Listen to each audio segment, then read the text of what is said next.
the Bahamas, which was made on June 20th, 1973, and came into operation July 10th, 1973.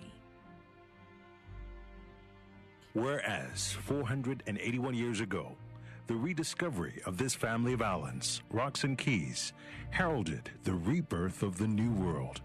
And whereas the people of this family of islands, recognizing that the preservation of their freedom will be guaranteed by a national commitment to self-discipline, industry, loyalty, unity, and an abiding respect for Christian values and the rule of law. Now, know we therefore, we the inheritors of and successors to this family of islands, recognizing the supremacy of God and believing in the fundamental rights and freedoms of the individual, do hereby proclaim in solemn praise the establishment of a free and democratic sovereign nation, founded on spiritual values, and in which no man, woman, or child shall ever be slave or bondsman to anyone, or their labor exploited, or their lives frustrated by deprivation, and do hereby provide by these articles for the indivisible unity and creation under God of the Commonwealth of the Bahamas.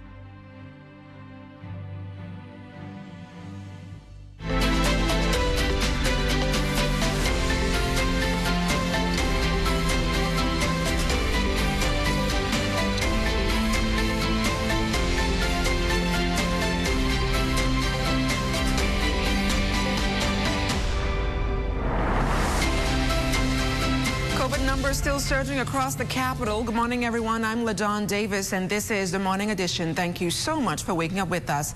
Health officials remain vigilant as they seek to curb the spread of the virus across this country. However, on Wednesday, saw 61 new cases, with 49 of them right here in New Providence. The islands of Exuma, Bimini, Andros, Abaco also recorded new cases.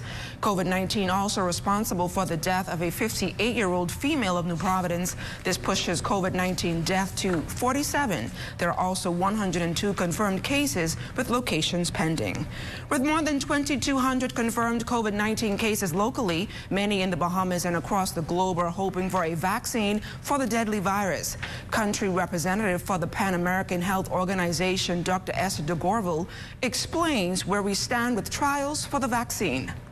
There are some 6 vaccines that have progressed through the initial phases of evaluation and have progressed to what is described as phase 3 trials. Before a vaccine is brought to market and brought to use for the general public, there is a stringent requirement for evaluation of the performance of that vaccine. It starts with a phase 1 trial in which the researchers would look to ensure that the material being used to develop the vaccine actually elicits an immune response. By the third phase of testing, de Gorville says consideration is given for efficiency, safety, and if those measures pass in terms of patients' reaction to the said drug versus a placebo, the next stage would be the regulation of the vaccine and for manufacturers to begin production. Since the first COVID-19 case was recorded several months ago, churches across this country have been feeling the pinch financially due to the continued hike in numbers as they conducted services via live streaming, which for many has been quite successful. This coming Sunday, under the recent emergency orders, members of the church community will be allowed to preside over services in the 4 walls of the church, but they must adhere to social distancing protocols. President of the Bahamas Christian Council, Bishop Delton Fernandez, says if the people are hurting, the church is hurting too. He says the finances of the church have been stretched due to the high unemployment numbers and the global pandemic. So now we have more people in need of financial assistance, and if the income is not coming in, we are unable to do it at the level we're still doing it because we're mandated to do it. We're still feeding, we're still providing assistance in rent and vouchers and the like. But financially, we are the first tomorrow can tell you what condition the country is in. And we have a lot of hotel workers that make up the pews. We have a lot of bus drivers that make up the pews. Every sector of society we are the biggest constituency in the Commonwealth of the Bahamas, and all of them have been affected. And so with the 40%, that is laborers who work for the government. We have to do more with less. The country is finding out that we do more than just bridge. All of our social intervention, a challenge. All of our educational system, we are the bulk of the private education system. We pay staffs all through the summer, challenge. Classes for the 2020-2021 academic year will resume remotely for 3,000 students currently enrolled in Catholic schools across this country on September 14th. Teachers will be using the Google virtual learning platform until they receive the green light from health officials to conduct face-to-face lessons. Director of the Catholic Board, Claudette Rose, says while there will be no breaks on school fees this term due to the hike in the cost to implement safety protocols due to the pandemic, a payment plan is still an option for parents facing financial challenges.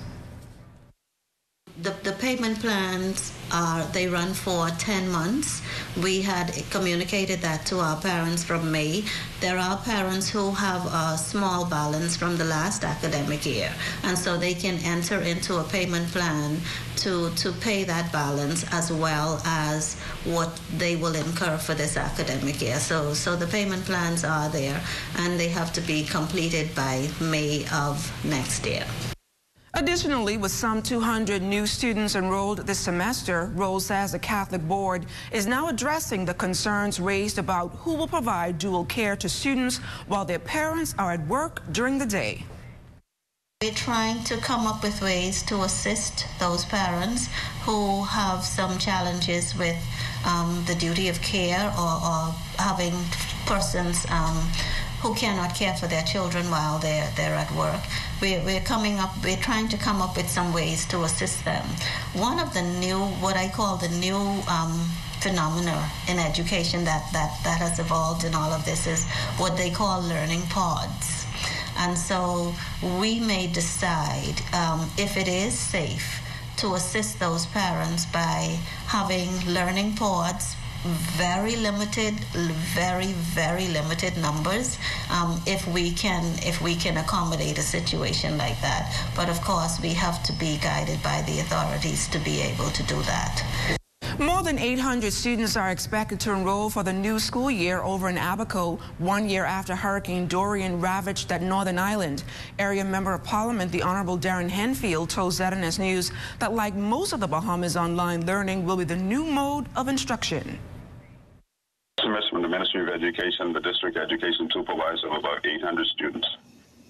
Where did I ask the question, are these pre-Dorian or post-Dorian? And I was told specifically these are post-Dorian students. Of course, we still have students in places like Exuma and Eleuthera, other islands, the Bahamas, where we went after Dorian. To be done, as indicated by the Minister of Education, online. I think we're now in the process of trying to acquire devices for our kids. One of the concerns that we have, though, would be internet connectivity. And we're working through that with the Ministry of Education, who's doing a wonderful job. Of course, you know, COVID presents quite a challenge for us. But we're going to have to find a way to get our kids online and educated. Henfield adds, though, that plans toward restoring the island continue. A new school for Treasure Key. We have to redo the port in Marsh Harbor. We're looking at the possibility of a new police station and fire station in Marsh Harbor. And then there's a huge amount of marine debris that is left to be cleaned up. And so, apart from restoring light and water, which I think light is back with 80 to 85%, water is back, although sometimes sporadic. I think the utilities have done a wonderful job in helping us to come back to some state of normalcy. Meantime, many residents who relocated to the capital due to the storm are still reliving those horrific moments of Hurricane Dorian a year ago. Hurricane survivors Shamel Laroda and fellow Abaconian Patrice Williams recounted the moments leading up to the storm's landfall and the way forward for the island. Me and my family, after being there, thought we were well protected in Bahama Beach Club. We looked at the seaside, started to come in the building. It tore the shutters off. The building started to rip. and my father said he has to get his family out of there, Clint LaRota. And with him doing that, because the force of the wind has been in the home by us, the door hit one of his fingers off, the top finger. So you can imagine him trying to get his family to safety. And then when we finally got out of there, we had to stay outside for 3 hours in the rain. Even now, you wake up through the night, either you're seeing the bodies or you're feeling the anxiety of not knowing if your family is well or if you're going to even actually make it out to see another day. It's coming along, but it's a hard road. But we, as Abaconians, have to fight. We've always been fighters. We've never stepped back and allowed anyone to dictate what we have or what we don't get. We've done everything ourselves. And if it was possible for Abaconians to get there and do everything without the help, it would have been done a long time ago. And still to come, concerns facing contractors as COVID-19 cases continue to climb. You're watching The Morning Edition.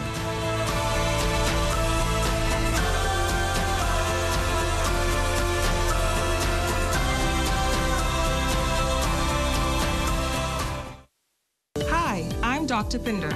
During this global pandemic, we ask for you to be responsible. As we fight the COVID-19 virus together, we would like to encourage you to do the following. Wash your hands. Cover your mouth and nose with a flex elbow or tissue when coughing and sneezing. Practice social distancing by staying 6 feet apart. Avoid touching your eyes, nose, and mouth, and if you must go out, wear a mask. We stay here for you. Please stay home for us. To those of you on the front line, we salute you as we continue this fight together. This message has been brought to you by the Ministry of Health in conjunction with GD Media Solutions and this television station.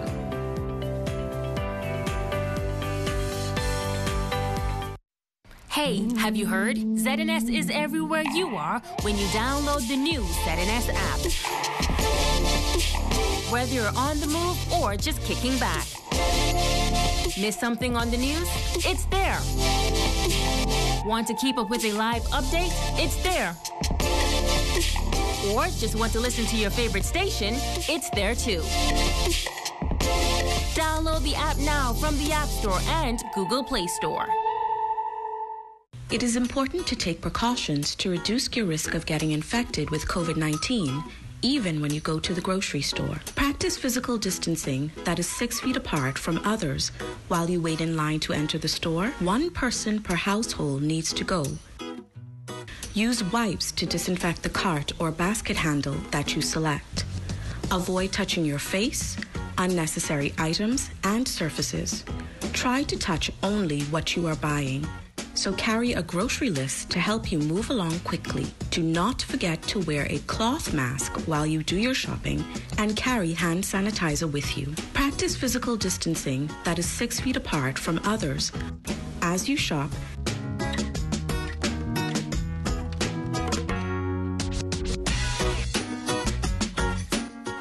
and at the cash register.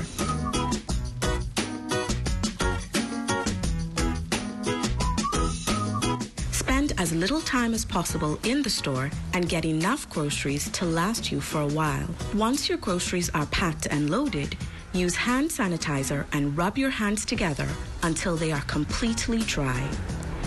When you come home from the grocery store, take off your shoes at the door and put all of your grocery bags in one area. Disinfect your grocery bags. Rinse produce and wipe down cans and packages with soap and water before you put them away. Wash your hands thoroughly for 20 seconds when you are done. Wash your clothes and your reusable grocery bags. This message has been brought to you by the Ministry of Health in conjunction with the Broadcasting Corporation of the Bahamas.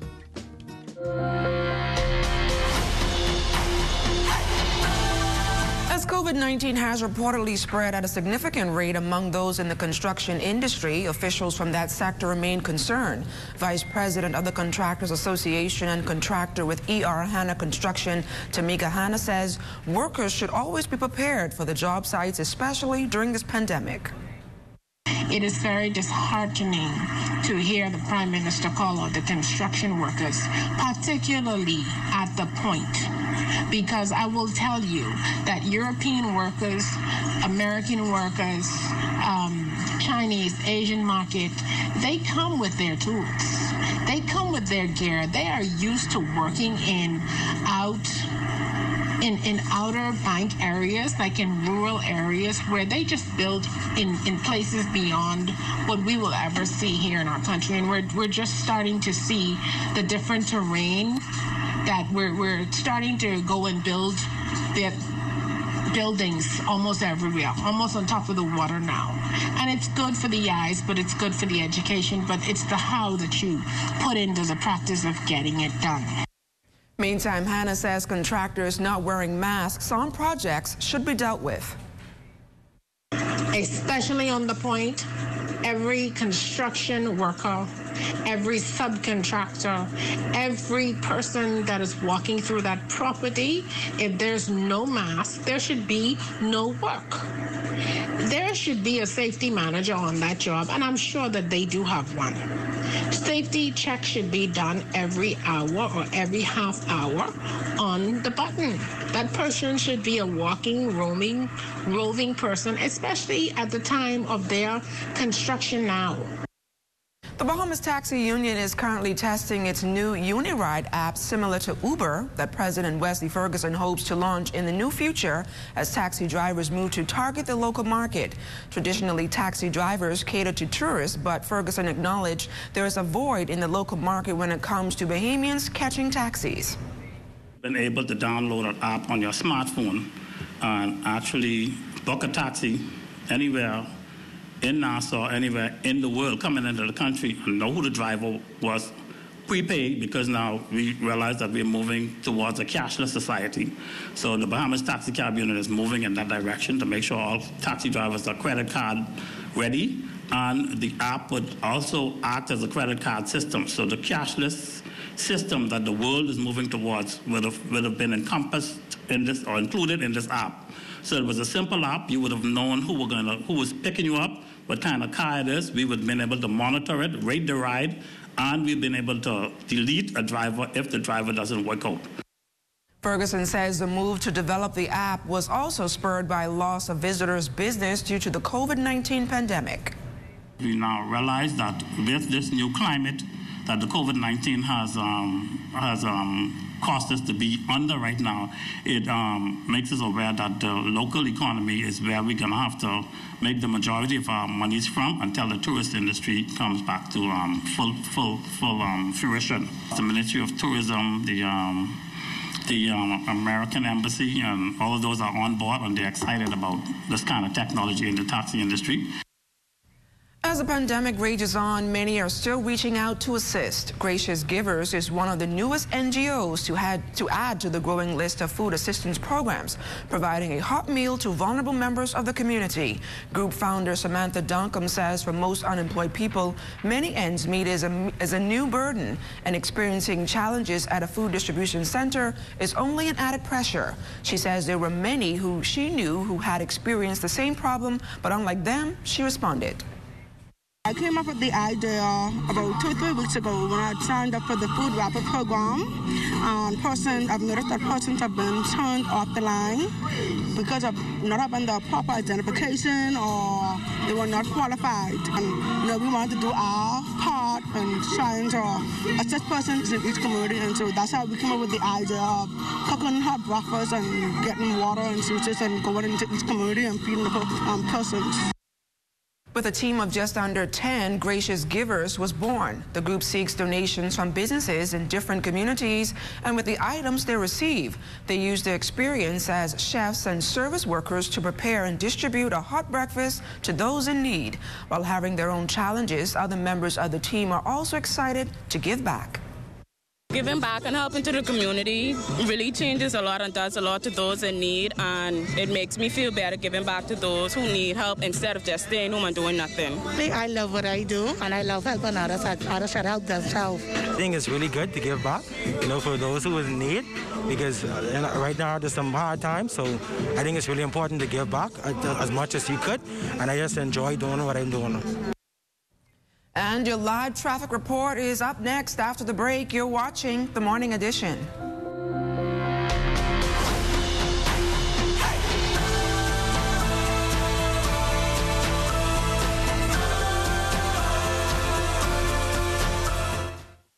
Abuse increases during the crisis.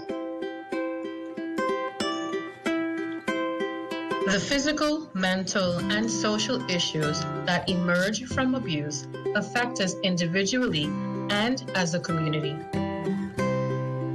Though meant to protect us, distancing measures can increase the risk of women and children to being abused. The lack of physical contact with loved ones and limited access to support services can increase a woman's risk of being abused. Abusers who drink frequently can be dangerous to women and children. If you've experienced abuse, contact a trusted friend or relative. Develop a safety plan. Choose a trusted person that can help get you to safety. Keep a to-go bag packed with important documents, medication, money, and other essentials. If you or a loved one are experiencing abuse, contact the Bahamas Crisis Center or the Royal Bahamas Police Force. You can also contact us at 819-7652 or 812-0576.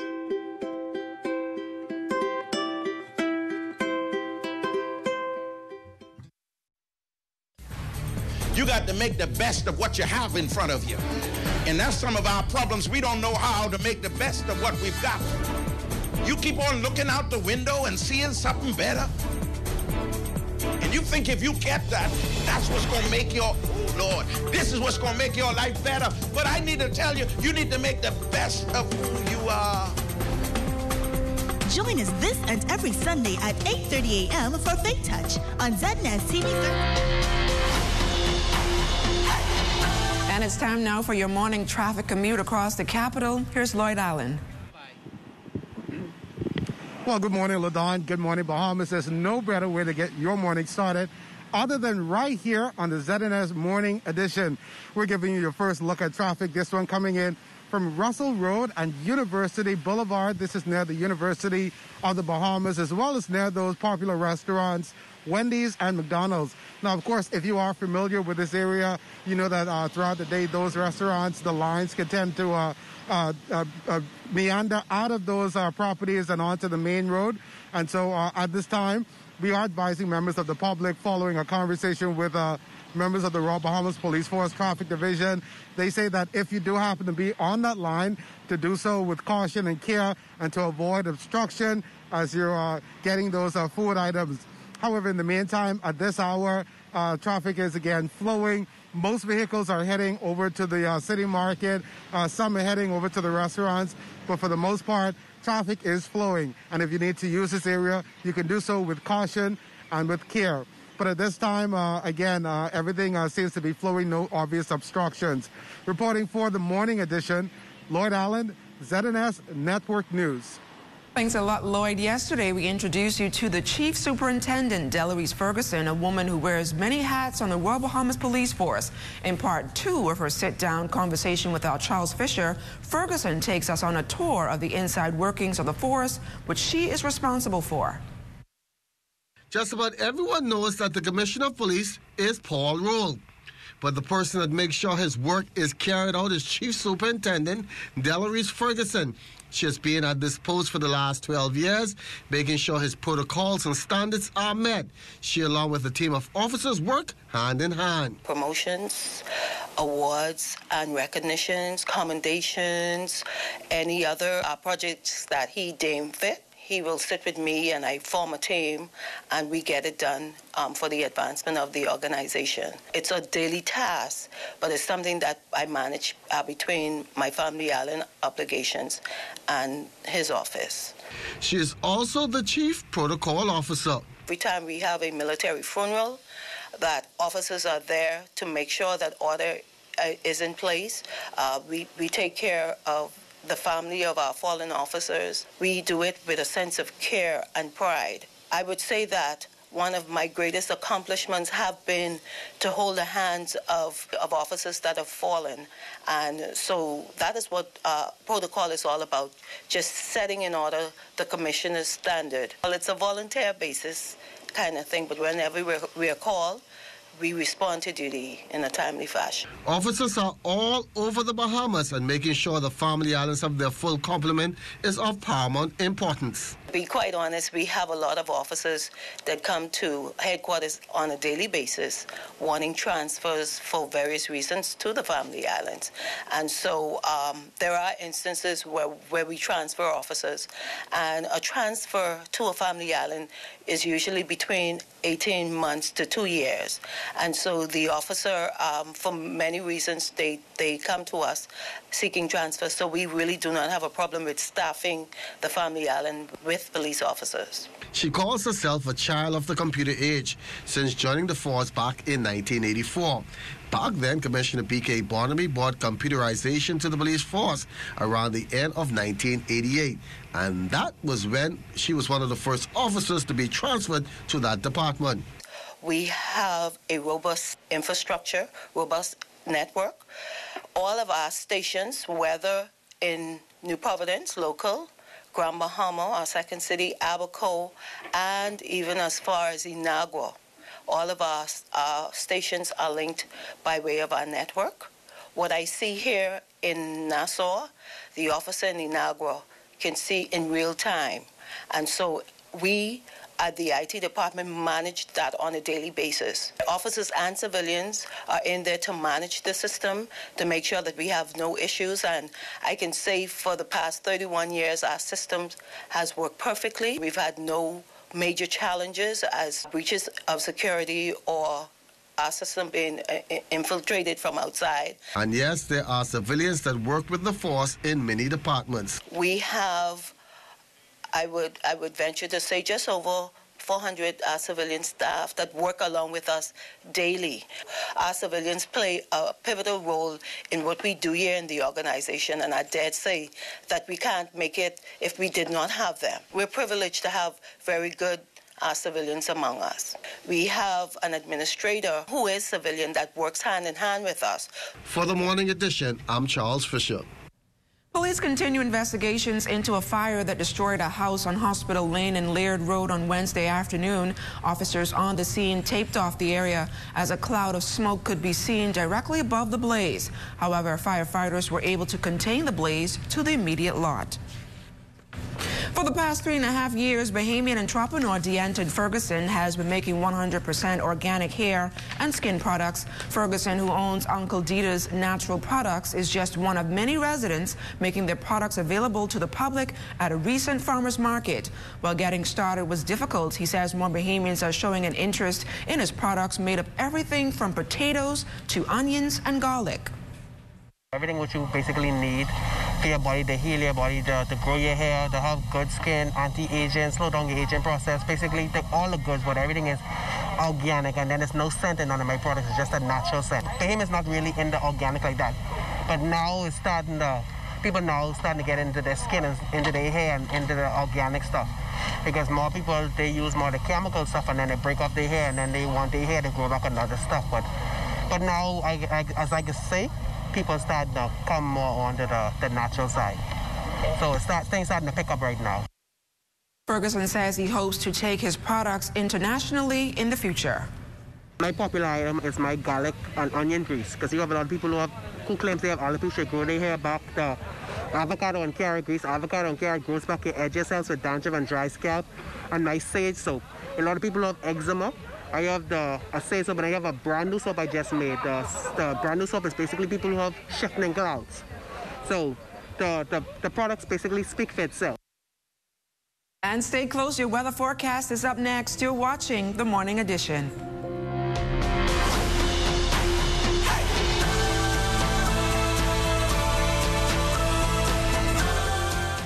Hi, I'm Dr. Ferguson. During this global pandemic, we ask for you to be responsible. As we fight this COVID-19 virus together, we would like to encourage you to do the following. Wash your hands. Cover your mouth and nose with a flexed elbow or tissue when coughing and sneezing. Please practice social distancing by staying 6 feet apart. Avoid touching your eyes, nose, and mouth. If you must go out, wear a mask. We stay here for you. Please stay home for us. To those who are on the front line, we salute you as we continue this fight together. This message has been brought to you by the Ministry of Health in conjunction with GD Media Solutions and this television station.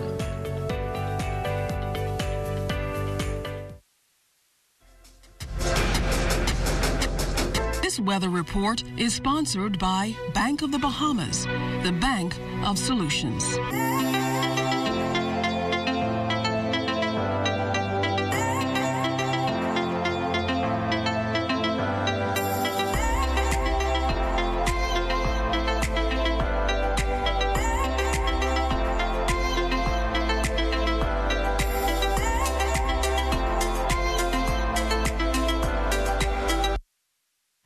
To thank you for continuing to make ZNS your #1 news and information network. Only the sun covers the Bahamas better than ZNS. And that's a wrap for us this morning. For the entire team, I'm LaDawn Davis. Have a great day. It was Stagger Lee.